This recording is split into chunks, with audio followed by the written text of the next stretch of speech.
பொதுவா அரசியல்னாலே சில பேர் சொல்ற விஷயம் என்னன்னா, அரசியல் வந்து ஒரு சாக்கடை, அது வந்து அரசியலை பத்தி பேசவே கூடாது அப்படின்னு சொல்றாங்க.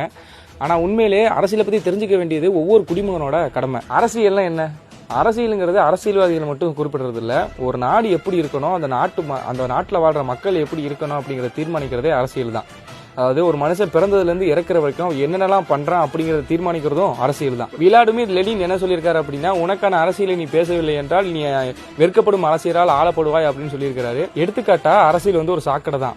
எதுக்கு அப்படி சொல்றேன் அப்படின்னு பாத்தீங்கன்னா, சாக்கடை நீங்க கவனிச்சு பாத்தீங்கன்னா தெரியும், ரெண்டு சைடுமே சேரும் குப்பையுமா இருக்கும். ஆனா அதோட நடுவுல வர தண்ணி வந்து தெளிவா இருக்கும். அது மாதிரி தான் அரசியலும். வெளியில இருந்து பார்க்க அரசியல் வந்து குப்பை மாதிரி தெரியும், சாக்கடை மாதிரி தெரியும். ஆனா அரசியலை நல்லா தீர ஆராய்ந்து உள்ள போய் பார்த்தாலும் தெரியும், அந்த தெளிவான தண்ணி போல அரசியல் ஒரு தேவையான ஒன்று அப்படிங்கறது நம்ம புரியும். அதனால அரசியலை புறக்கணிக்காதீங்க, அரசியலை பேச பழகுங்க, கத்துக்கோங்க. வரப்போற தேர்தலில் யாரு வெற்றி பெறுவா அப்படின்னு நீங்க நினைக்கிறீங்களோ அவங்கள கமெண்ட்ல சொல்லிருங்க.